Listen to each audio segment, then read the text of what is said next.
It has to be said that when I talk to members of the general public and tell them that it's MOJ policy to allow prisoners of a male sex to be housed according to their self-declared gender identity in a women's prisons, irrespective of whether they've taken any legal or medical steps to acquire their gender, that they don't need to have gone through any physical transformation and still retain male genitalia, which we've heard lots and lots and lots about already in this debate, that they don't need to have obtained a gender recognition certificate even.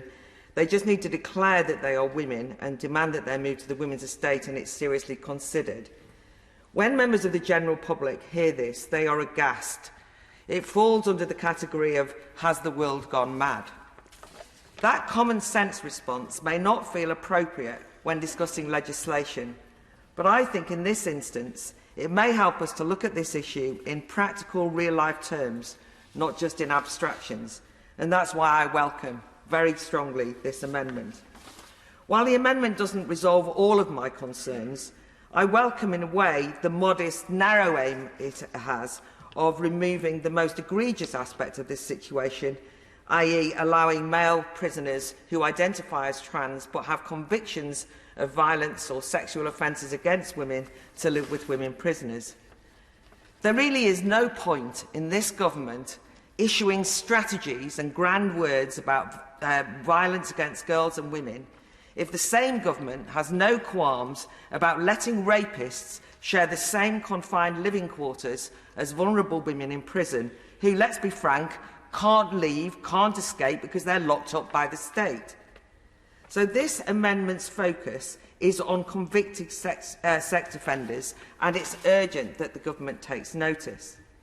An important note here: when gender-critical commentators and academics raise qualms about the general policy of housing transgender prisoners in the women's estate, they are often dubbed transphobic and accused of holding a prejudiced view of all trans women as sexual predators. But this is a malign caricature, and can I at this point give a shout-out of solidarity to Professor Joe Phoenix, an esteemed and conscientious criminologist who's been harassed and traduced for raising such legitimate concerns.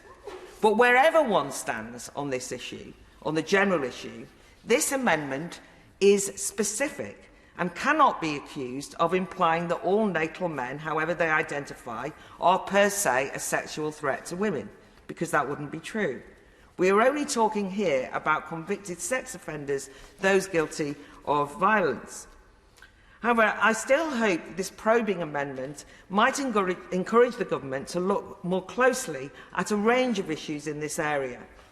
I particularly want the government to consider whether the Ministry of Justice's involvement with the controversial lobbying group Stonewall, already been referred to by the Noble Baroness Mayer, whether that involvement in Stonewall with the MOJ over a period of time, as with so many public bodies, may, just may, have led to the skewing of policies in a particular direction. For example, I know how keen this government is on data and statistics.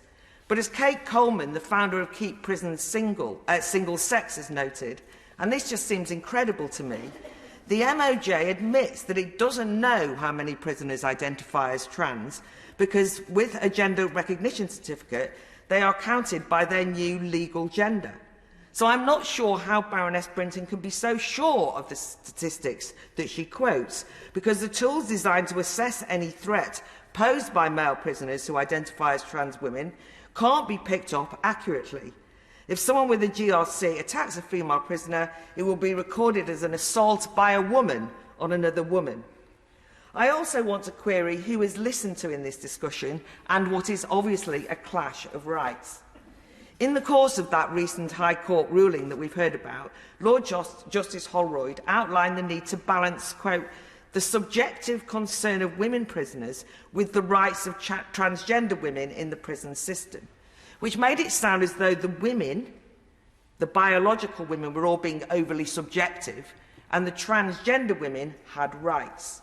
But describing one side as subjective and the other with rights misses a crucial point, because actually that transgender woman has an identity that is not an objective fact, but a subjective desire and then a declaration.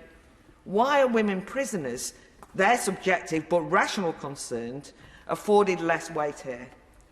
Also, when the High Court acknowledged that women prisoners may well be worried and scared about sharing prison accommodation with male-bodied prisoners, the court said that that fear was not enough to outweigh, quote, the desire of some male prisoners to be housed with women.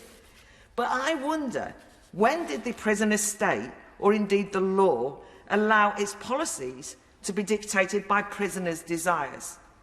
Having worked with prisoners over a number of years, particularly with debating matters beyond bars, many of the prisoners I've worked with have demanded that they desire decent prison education, they desire retraining, they desire better conditions. And I can tell you now, the prison authorities certainly didn't accommodate to their desires. So why then these desires are accommodated to when it comes to the trans issue?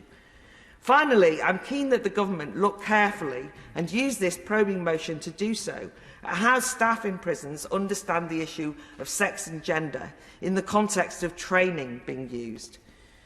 In the MOJ policy entitled The Care and Management of Individuals Who are Transgender, it advises staff to complete an e-learning module on transgender identity, and one of the training courses is named Intersecting Identities. Having looked at these, it all rather terrifies me. It's one-sided, jargon-ridden, ideological. I'm hoping that this amendment might point to the government to raise this issue and review the whole issue.